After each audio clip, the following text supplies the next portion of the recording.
Welcome to the Philantrepreneur Show, hosted by Dr. Victoria Boyd and Pat Landaker, designed to offer tips, strategies, and insights to empower nonprofits and entrepreneurs with sustainable win-win solutions. The Philantrepreneur Show is sponsored by the Philantrepreneur Foundation, building capacity through education, awareness, and resources. We welcome your questions and input.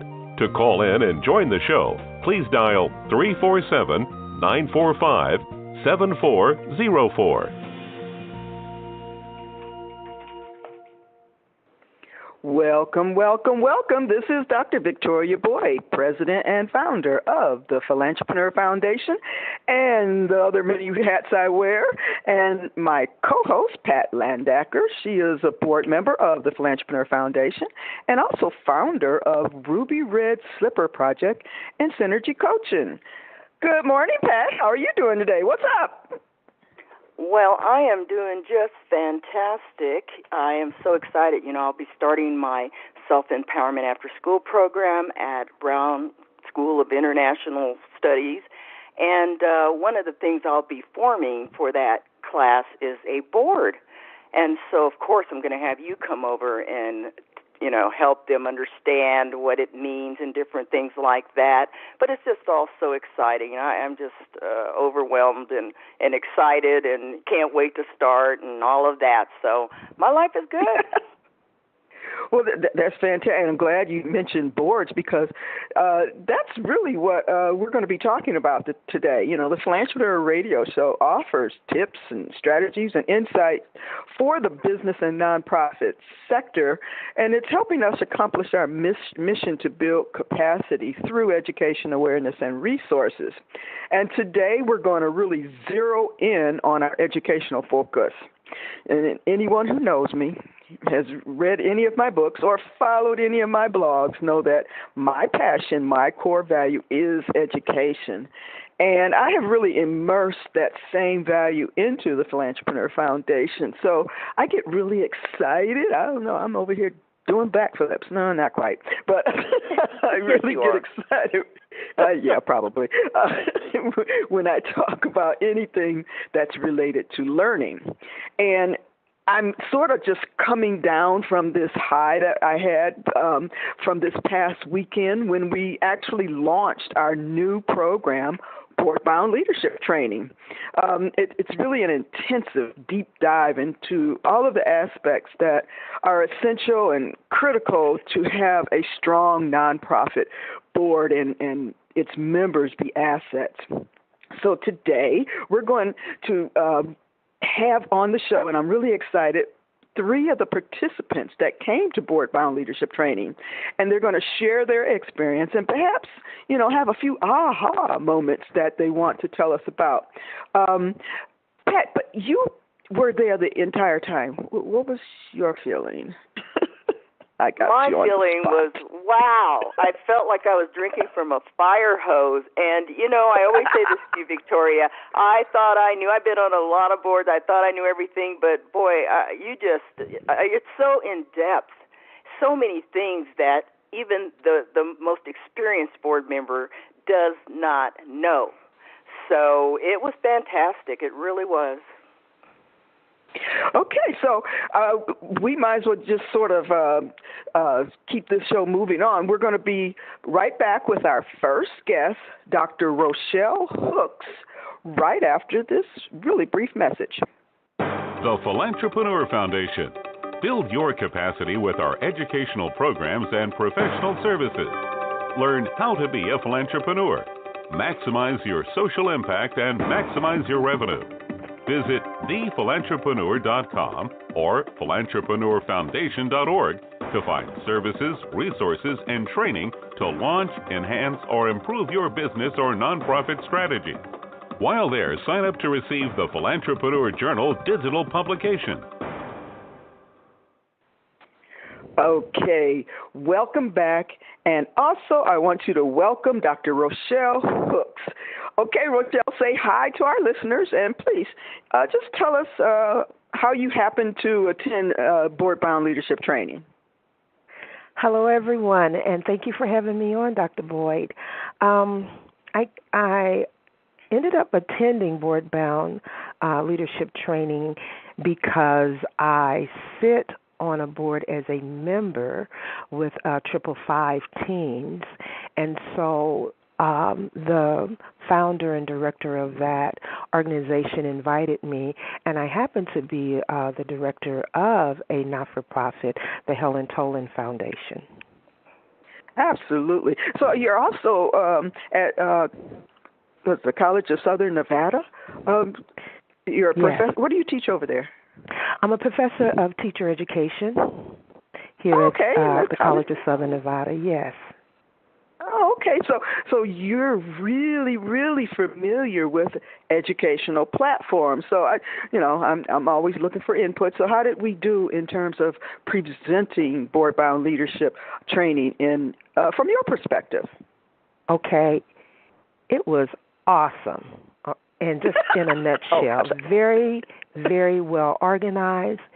I was able to really keep up the materials that we were given. They were very clear, and what I love, very clear and concise, so they weren't overblown. And then the explanations were very clear, and you giving us an opportunity to really ask questions as they came up for us. So it wasn't like you were rushing through any materials or anything like that. And if we had those aha moments or questions, we could raise our hands and you would acknowledge that. Sometimes you take notes and you write it down, but then something else comes up and you forget about the question you really wanted answered right then. The whole process was just informationally packed. I mean, I just gathered so much information, but it wasn't overwhelming. Rochelle, Dr. Hooks, this is Pat. You said the key word. It was so well organized, and it flowed so well. I mean, yes. I sat there, like I said, as a person who's just been to many conferences and different things, and you sit there and you go, what, huh, where? Wait a minute, I thought we were. It was just fluid. It really was. So I'm glad you mentioned that. What was a plus for me is that Dr. Boyd, ahead of time, familiarized herself with each of our organizations. So to have the information even more personalized was a plus, because you could really see how your organization fit into what she was talking about. So she used our real-life organizations as examples of how this information would work for us. And so, we get the theory, but we got practical information also. Yeah, I call that just add water tips and tools, and you did really get that for sure. Mm-hmm. Yeah, well, and I did. I overdo things. But I went, and everyone who registered, I went to look at, so who do they represent and what type of things are they really looking for, so I could hopefully make sure that I either inserted them into what I call the generic platform or curriculum that I had developed so that it could become really personal. So, I mean, it was there. You've been on boards, and did you have any specific aha moments, where it really spoke to you that, really might help your particular situation and organization? I guess you can ask Pat that question, because she sat behind me and Dianne, and our heads were together off and on throughout the whole day. I mean, just the aha moments. I would look over at Dianne, and I would write a note or I would whisper something. So I have... prior to being with the Helen Toland Foundation, sat on a board, and just the foundation folded because nobody really understood their position. So just the whole time of just actually knowing how to get started. What's the first thing that we should do? What's the most important thing? And that was really getting the board familiarized with their jobs and what they needed to do. And so not putting the cart before the horse, and that was really a plus for me because that's the direction that our foundation, Helen Toland Foundation, was going in, that we get educated about this process of being a not-for-profit. Another thing that was a great aha moment was getting rid of the tin can mentality, taking it out of that we're a not-for-profit, but we're a business. And to operate like a business. Therefore, everyone's held accountable to do what they're supposed to do. And so I don't use the term not-for-profit anymore, but what's the term? Yes. Okay, a mini quiz. Your for-purpose business. For purpose, our for-purpose business. Yes, ma'am, I'm looking at it right in my notes. Our for-purpose business. And so it was just, that was so enlightening to me also, because it's really, I guess in our foundation, for some of us, that's going to be a paradigm shift to really understand what our purpose is and understand how to operate as a business to achieve our goals. Absolutely. And in fact, in our tips today, we always give Philantrepreneur tips, and we're going to be talking about those paradigm shifts just a little bit.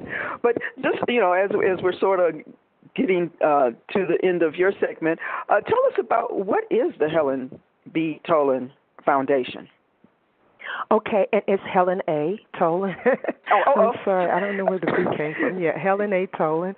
Well, the Helen Toland Foundation is a community service foundation. We have 3 major programs right now that we're interested in implementing, and they're all equally important to us. One is the African Refugee Program. Mrs. Toland has always been very instrumental in bridging the gap between America and Africa, and she is a person of be the change you want to see in the world. She has done things single-handedly as far as putting disadvantaged African youth through school. She has one individual that just by doing yard sales, she has put all the way through college. She has established various programs in Nigeria. She's visited South Africa, Zimbabwe, and if you just pass her home, you'll see beautiful statues from Zimbabwe that are in her yard. Mrs. Toland is our first African American female principal in the Clark County School District.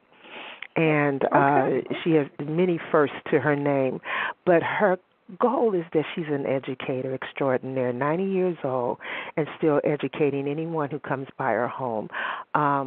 She just sent an African artifact to her hometown in Missouri to implement some multicultural awareness in that town. So the foundation we work with displaced Africans that live in Las Vegas. We also have a subcommittee called West Women Empowering Sisterhood Today, where we develop and implement women empowerment and educational workshops for women and families, as well as wanting to do some work at the women's prison. That's another one of our goals, to provide some enrichment programs there. Absolutely. Okay. Yeah, I mean, covering a lot of ground there. So I really want to, first of all, thank you for investing in yourself and your organization. And that's what I sort of look at when you continue your education to really benefit what you're doing. And so by attending BPLT, I think it just will take what you're trying to do to the next level. And yes, so once again, definitely. I want to thank you for being on the show. And we're going to, do you have any last comments or just anything? Because our next guest will be coming on in just a second. I suggest that any for purpose organization look into being a part or taking the coursework from the board-bound leadership training. I believe that it can only strengthen an organization. Yeah, I'm just excited, and I shared this with our board members actually Monday, and education is key. It's key. It keeps you out of a lot of trouble. All the things, the governance part, oh my goodness, I'm just rereading and going over information. So I just want to thank you for making this available to us, and I look forward to our other board members being able to take part in this type of training. Oh, that's great. I thank you so much. Absolutely. That is my goal, that, we share it with individuals, but then they become almost our flag bearers. They go out and become our champions and talk about, you also need this. Thank you so much for coming on the show. I'm sure we'll be keeping in touch, not in tech, but in touch. Yes. It's been a pleasure to, hear your aha moments and to hear about your organization, the Helen A. Toland Foundation. Next up, we're going to have Nancy Grimes. She's co-founder of Gateway Opportunities for Exceptional Learning, or Go Excel. Okay, Nancy, welcome to the show. How are you today? Oops. Hi, is this Nancy? It is. Hi, I just did your intro. I didn't see that you had. I didn't have you clicked on, but I just introduced you. So welcome to the show. I'm glad to be here, Dr. Boyd. Nice to talk with you again. Okay, so you came all the way from Logandale to attend our board-bound leadership training, and I'm totally excited that you made that journey. But what sort of caught your attention or motivated you to come all the way to Las Vegas to attend a full-day training like that? Oh, let me tell you, I was excited when I saw Linda Lysikowski as one of our 2 trainers. I know Linda from several years ago, and I bought 3 of her wonderful books and found them to be immensely helpful, and I wouldn't have missed that. And I also saw that you had extensive training and had a foundation even for those of us who are doing nonprofit work. And I was so excited that we had a team of people who were going to teach us, so I wouldn't have missed it.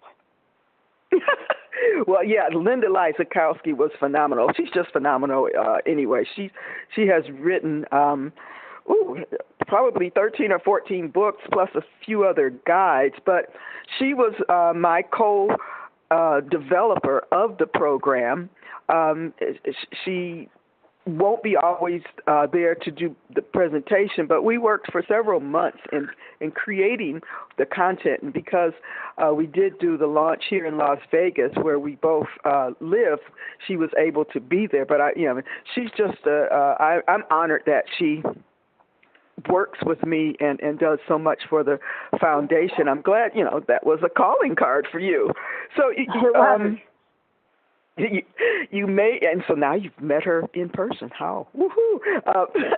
So yes, so you made this trip down to Las Vegas with your partner in your organization, Kaylin Pendleton.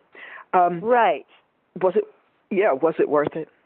I guess that's the bottom line. Was it worth it? Well, listen, I got up at 4:30 that morning to get ready to go. And I would do it again in a heartbeat. So was it worth it? I am so excited to say that we learned so much, that we're changing some things we're doing already, and not just worth it, but most appreciated. I really am so glad you were there for us. We need you because we can't keep reinventing the wheel. There's too much to getting a nonprofit off the ground. And we need somebody with your expertise to guide us. I'm so glad we found you. Oh, thank you. Nancy, this is Pat. So happy to hear your voice today. Hi, Pat. Hi, Pat. How are you? I'm good. Good. I just wanted to ask you, one of the things that Victoria is big on when she's training nonprofits is the understanding that a nonprofit has to have continuous process improvement. Was that kind of surprising to you that you never get to sit back in your chair and go, oh, okay, we're done, we did it, we can just, I mean, because that's one of the things that, and I'm a project manager and we deal in Deming's, continuous process all the time. But until I saw it applied here, I never thought about that. And so many nonprofits don't think about the fact that, just because you called it done, it's never really done. What do you think about that? Well, it's a challenge, but I'm glad to see that it's part of the process because you have to continually improve. Even if just being a person, you have to continually improve. At least that's the way I try to live my life. So naturally, when you take on something that's this big to help other people, self-improvement of the nonprofit should be part of the process. So my gateway opportunities will outlive me, I'm sure. At least if I've done my job right, it will outlive me. And continually Absolutely. Improving it is what's going to keep it going. And I'm glad you said that because that is one of the responsibilities of a board to ensure that the organization builds and develops sustainability strategies within the processes and systems that they create. Not that I'm teaching class again, but that sustainability, sustainability has many different definitions. Sustainability in terms of the funding you get, but also sustainability in continuation into the future as a viable organization. That was key for me. Well, that still is key for me. But you asked some very good questions throughout the entire day. And hopefully I was able to address as many as I could. But did you in particular have any aha moments? Maybe I should have called this the aha show. Well, let me say a word about the question process that you use. I would raise my hand in the middle of one of your sentences, and you would very quickly call on me, and I felt so at ease during the workshop that I asked them what I thought later on were pretty dumb, basic questions, and I was a little embarrassed later on to think what I had asked, but you made me glad that I asked the question, and I got a lot out of your answer. So, all fine with that. It's the first workshop I think I've ever been to where I felt that comfortable in asking a question. And believe me, I have. I asked them. I made a really good use of my time there. So I have a lot of good notes from you. And so I really learned a lot. And ask me another question. I'd be happy to answer it. Well, I mean, we're looking. I guess I'm looking for those gems, those little jewels that you think that you walk away with. I guess I like shiny jewels and glittery things, but because there were 4 different modules, and yes, they all had important information. But I think as I was talking to almost everybody there at some point during the day, that each module for individuals resonated a little bit more than the other modules. For our listeners, the modules that we covered were leadership, governance, assessment, and fundraising. And they all have different places but they all go together, but they all have their own attributes that you have to understand individually and then as a whole. So did any one of those modules really speak to you? Well, all I can say is they all spoke to me. My partner, Kaylin, and I are at the point where we're just beginning. Go Excel was first a scholarship program, but we have revised. We have teamed up together, and we have revised and enlarged our goals so that now leadership is becoming one of the most important endeavors that we have. We're forming a board. We are rewriting our mission statements. We're setting up a website. We're setting up social media.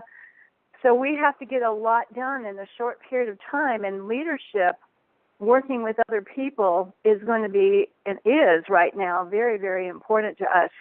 But with that in mind, we also are creating our governance program, our assessment program, and our fundraising program. You see, it all kind of works together, and we see now I totally how it works agree. together.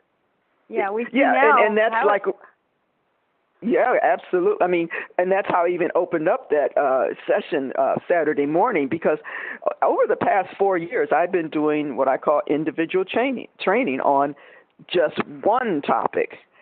But as I said, I didn't see people connecting the dots and really putting everything together. And I think that's what board-bound leadership training does. It really sort of connects the dots for everybody.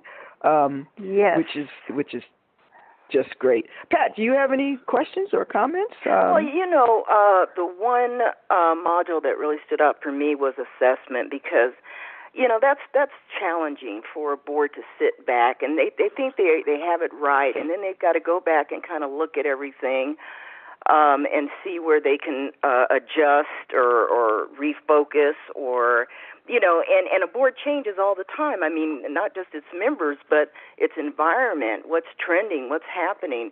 So, Nancy, I was wondering, you mentioned that you're assessing everything right now. What from this training is going to help you do that? Well, let me have to think about that. We're talking a little bit about how to do an advisory council. So down the road, we will assemble an advisory council to help us out there. We want to find some influential people along the way who want to make the connection with us, but don't have the full commitment for board membership. So we'll look forward to finding those people. We need all the people we can get to help us out here. So an advisory council would be a good way to go. That will be later on down the road. What did you learn from Dr. Boyd about an advisory council? I know she talked a little bit about that. Well, she recommended that we find people who are somewhat influential and who have some experience with students with Asperger's, learning disabilities, dyslexia, and attention deficit disorder. Those are the students we serve. We find people who are knowledgeable about those areas. Maybe they have a child or grandchild who suffers with those difficulties. And, those kind of learning problems are pervasive in our society. 25% of students who go to school have them. So 25% gives us a large number of kids to work with. So there will be a large number of adults backing them who would be interested in what we do. So we're excited to know that we are looking around even now for people who have experience and who could be influential for our board. So that's just one example. Yeah, and I think Linda, when she was talking about that, she pointed out, and it's in the toolkit, because I don't think we've mentioned that all of the attendees got access to a full toolkit, that there's a document on how to assess potential needs in your board members and or advisory council. And so I see that you've done some of that thought process that, okay, who would be great or supportive or an asset as we develop this advisory council. Yeah, so I'm seeing you starting. in any waking moment, I've got Gateway on my mind. Either I am consciously thinking about Gateway and what to do, or I've got it in the back of my mind. Oh, I've got to find a person who, or I've got it in the back of my mind what it is I have to do. And I'm going to change that. You have it front of mind. I'm always telling people, don't put it in the back of your mind. Keep it at the front of your mind. Front of mind. That's what you want. It's on my mind. Whatever situation. Yeah, front of mind, so that whatever situation you might be, you're always assessing, is this a possible person or resource that we can use? Nancy, I have another quick question for you. Okay. What did you think of that toolkit? I mean, the value of that notebook and what you have access to through the links that you were given. I just thought, wow. I couldn't even begin to tell you how much money that must be worth. It took an awful lot of time to assemble all of that. Yeah. But it's a wealth. I couldn't even begin to tell you how much time you're going to be saving us just by the toolkit. It's utterly amazing. I know it's going to save us valuable time because I'm the one that started the paperwork on my gateway. I know how much time all that paperwork takes. Here in front of me, for next to no money, was a wealth, an absolute, utter wealth of information that will save us just an awful lot of time. I'm very appreciative of that. I know of nowhere else I can go to get that. So thank you so much, Dr. Boyd. See, Victoria, you. Worth a lot. Yeah. Absolutely. Well, Nancy, I want to again, first of all, thank you for driving all the way down from Logandale to attend our board-bound training here in Las Vegas. Thank you also for your great insight and what you felt about the training and for coming on the show today. I'm sure you've helped a lot of our listeners understand the value and what we're doing. We're going to come back after a quick break with Dianne Brown. She's the founder of Triple Five Teams here in Las Vegas, and our first guest, Rochelle, mentioned her name. But we will be back in just a minute and a half with Dianne. The Philantrepreneur Journal, a quarterly digital publication reaching over 600,000 entrepreneurs and nonprofits. Get targeted exposure to reach your ideal customer with our unique Ads for a Cause, where 50% of the fee goes to support our nonprofit training and services programs. Together, we can make a difference, create impact, and build capacity. Visit thephilanthrepreneur.com, Marketing Ads tab for all the details. Mention this show and get a 10% discount. Today's Philantrepreneur Show tip. But here it is. We're doing a Philantrepreneur tip today. And what this past weekend's training confirmed for me was how applicable some beliefs are in either blocking or supporting your success. Last year, I had on an author. His name was Reed Zimmerman, and he wrote a book called The 7 Deadly Sayings of Nonprofit Leaders. And I'm going to talk about, or just briefly mention the 3 of the sayings that are really detrimental to success. The first one is, we've never done it that way before. And that can be really, I'll call it a buzzkill, because just because you haven't done it that way before doesn't mean it's not what you need to do now. As was mentioned earlier, times are changing, especially with technology and all the other things. You need to explore what works best for you now, not that you've never done it that way before. The second one is, somehow we'll get by. We usually do. That's just what I call a stick in the mud attitude. You're just staying in and accepting status quo. And that word somehow means that you're just going to go by the seat of your pants. You're going to see what happens instead of being strategic, innovative, and plan for success. And finally, the third one is, we're doing pretty well this year, pretty well or successful. You always need to be reaching your top potential. Are you reaching your full potential? And are you always striving? So those are our tips for the day. And it's, again, we can want to ask everyone to just stay on a path of continuous improvement and growth. Okay, we're going to come back to our guest right now. And our next guest is Dianne Brown, founder of 555 Teens here in Las Vegas. Welcome to the show, Dianne. How are you doing today?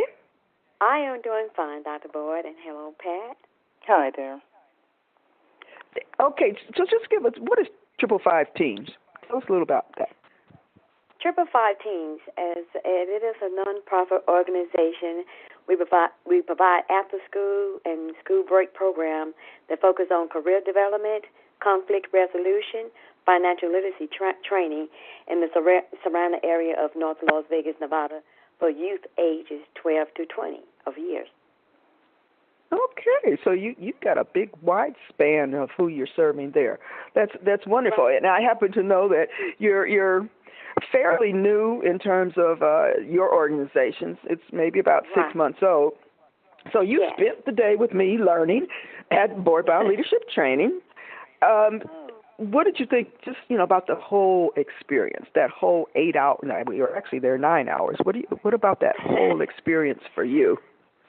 Wow, I have been listening to this show, and I'm so teary-eyed. My eyes is just so full of tears every time I embrace to be in your presence with the knowledge and the information that you give, and how you teach it, and the simplicity of how you give your information to when I receive your information.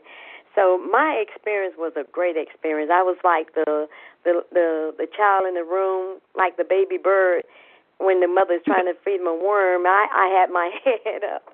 I had my head and my ears open, and I was so excited, and you would hear me, moaning and groaning because it was so good. The information was so great, and the insight to, when you, it's almost like, winning the lottery to me, because I was just like, I was just like, oh my goodness, wow. I gotta say something right here, Dianne, because I was sitting behind you and Dr. Hooks, and it was so cute because they were whispering. And the thing about you, Dianne, is you kept pulling stuff out of this notebook you brought, not the one you got, but one you brought, and you would show it to Dr. Hooks, and I could tell that you were making the connections to the information you had gathered. Yes. And to what Dr. Boyd was teaching. Yeah, it was like it was just adorable watching the two of you, and you had like a zillion aha moments, girlfriend. Well, I did. I was just like, oh my God. And I was pulling out my book from, because Dr. Boyd had been working with me from day one, from getting the foundation together and stuff. So she's a great mentor, a great leader, and I just, any moment that I can spend with her, get close to her, next to her, I follow her in different events that she has. But this right here was like, oh my God. Yeah. I felt like I was in the midst of a great celebrity, which and she is to me. Wait. Don't make her head too big now. Wait a minute now. Okay. I might have to add. Okay. Wait a minute now. Okay. Making me sit over here, start getting up on my throne. You're going to have to start pulling me down off this pedestal. No, the thing is, I mentioned at the very beginning of the show, my passion is teaching and training. And I just get into the moment. I don't know. So for a few moments there, I was dancing around, and I don't know. I just love what I'm doing. And so when I see people, and I guess that's why I keep asking for the aha moments, because I'm assessing everyone sitting in the audience or in the classroom, and I'm looking, and I can almost immediately tell when that light bulb goes on for them for a particular topic that I'm talking about.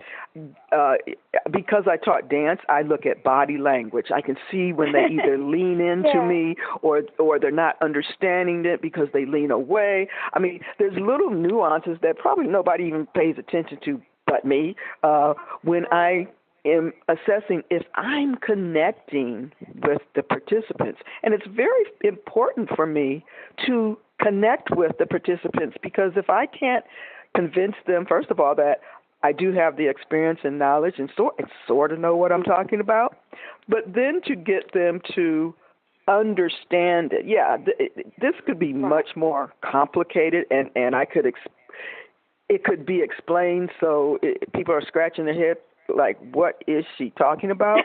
But that's not the role or the goal for me. I wanted to put it into very simple, concise, step-by-step process of here's what you do, and here, how's you do it. I'm so glad that, you mentioned that, it was easy to follow, easy to understand. And not only that, I mean the passion. I was talking with your son one day, and the passion behind it. I just look at the passion, how you give, all your energy into it, and that's what, and it just how you move across the room to keep our attention span. It was not a moment that anybody was asleep, yawning. We was like, can you give us more? Can you give us more? It was like an energy in the room. Yes, it was. And I guess go. Yeah, I mean, and a lot of that comes because I am a trained trainer in terms of how to engage students, and I think that it might be another element that sets this training apart. Like you, Pat, I've gone to a lot of training, and even though they might have a lot of valuable content, you're just bored to death. It's you say, wow, I wish I could really engage with this person standing up in front of the room, but they're not really trying to engage with the audience. And so I guess I look at the learning environment, the learning experience, and the content that's being developed. It's important to me even how the room is set up, that, you have all of these, you had food and everything was provided for you, so you were almost in a self-contained little bubble so that you could totally immerse yourself in that experience that was happening right then and there. Did it feel too long for you? Go ahead. No, I was just going to say, Dianne, what you were witnessing is true passion for what you do. I mean, Victoria has such a passion for it. I mean, not to speak of the depth of knowledge on the subject of anything board, but her passion is evident, Yeah. I mean, her passion was so strong, we didn't even realize we was there for 9 hours. Just to let you know. We did not, like we wanted more. Especially when we got to the end, it's like we had another drive to go extra, but she had given so much of herself, and I know every time she do an event, she just like, oh my God, she start early in the morning, and she just arrives early in the morning, and it's like it's just awesome. It's just awesome for her to be a great leader, a leadership, to talk about leadership and being an example of a leadership, which the passion is there again. Absolutely. I totally am thanking both of you. And that's one of the key issues we talked about as board members when you're assessing and wanting to bring them on, that they need to come with the passion for whatever your cause is, because that will make the work so much easier. And that sort of is, in my case, the total example, because I do have a passion to see nonprofits succeed. Whatever it is I'm doing, whatever strategy or help I'm providing, it doesn't feel so much like work for me, because I know that I'm having impact on either an organization's success or someone's life. And that is really my payback, or, how I get through those days. Yes, I did crash on that Sunday. Nobody probably even saw me. Because I truly was, I had given almost 250% that day. I didn't realize how much I was doing until Sunday. But it was great. It was awesome. It was total. Okay, so is there like any one thing that you actually went and applied immediately? One tip or one thing that you learned that you went and actually implemented within the next couple of days of doing that training? It's the leadership, the module about leadership, which we spent a great deal, which I loved it, because what it did, it opened my eyes for my organization, because this is where I'm having my problem at, is finding, board member. I had no knowledge how and what I was looking for in a board member. And when you got through with the leadership, I said, oh, wow. I said, now, we talked about people getting on the bus and getting them off the bus and things like that. And then we talk about, what's in a board member mind, what's in their lip, what's in their heart. And it's just like, I thought about it. It's not a bad word to say, but I need to find a new set of board members that have a passion. These are people to get off the bus right about now, because I'm trying to grow an organization for the community that will impact these teenagers' lives. So, when I got through, I said, oh, my God, I got these people on my bus. And I said, oh, my God. That is a real testament to the Boyd Brown leadership training, to Dr. Boyd, because when you can turn somebody from people that they were like, I got so-and-so, to realize that they can be more empowered with different folks. But until you know that whole bus thing, Jim Collins' book, which I recommend everybody read, Good to Great, it really does make sense because, you can be good, but you can be great. Great. And she just laid that out so well for you guys. I want a leadership that want to build a resume. You want a leader that helps you get the passion, what you got for the community, like the passion that she drives. And I was like, oh, my God. I mean, now I know how to find the right board member, the responsibility. I understand in my role. I like the part where she shifted from being a CEO and being a board member, leader, and the different hats that she had to cross over. I was just dumbfounded. I don't know if that's a word or not, but I was like, what? Victoria, did we put something in the online stuff about like a template letter to send to the board members you just asked to be board members, but now you got to let them go? Did we put something in there like that? I will create one. If it's not, well, just know that the toolkit is going to be continually growing as new material and material that I see as valuable or needed. I'm going to be putting that in that toolkit. And the only way you can get access to that toolkit is to attend a board-bound leadership training, because otherwise just looking at it, it's not going to make sense. You need the background information, the training on why you need these different pieces of resources that are in that toolkit, because not only do you get, when you get access to that whole drive of information, you get the entire presentation, all of those handouts, and the supplemental resources that we spoke of, but we didn't go into, because technically this was our shortened version, even though it was 9 hours. This was our short version of this training. This training technically originally was going to be a 6-week training, and then we brought it down to 2 days.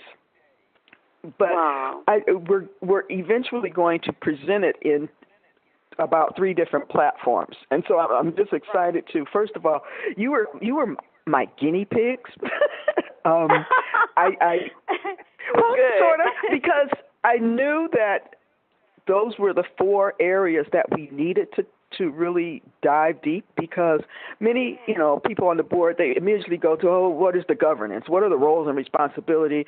And what is fundraising? Those are about the only 2 things they ever talk about.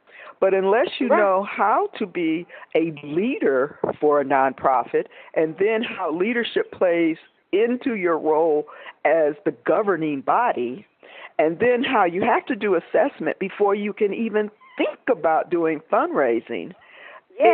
There was no way to separate those 4 topics without having an incomplete package. And I'm really excited because all of our guests today have talked about how they all work together, that there was, it wasn't a leading question, I was like, what is the aha moment or what module meant the most? But I'm actually glad that everyone has said that all four had importance. And, you know, they all had equal impact. So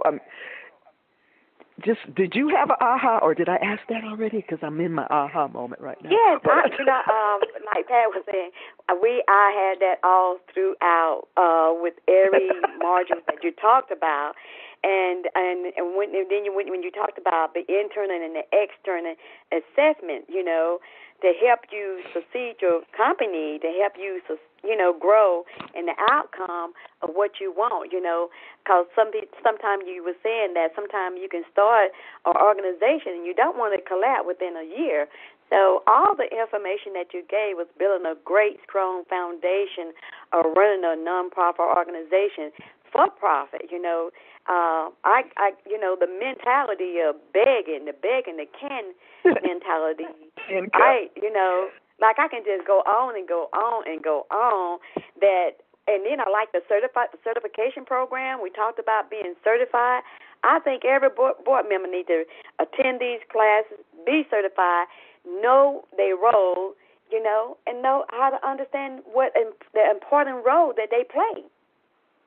You know, Dianne, earlier on you mentioned, what did you say, financial literacy? Second word, literacy. Well, I want you to know that Junior Achievement, I've actually gone and done work for them in the classroom. They're a partner of CCSD.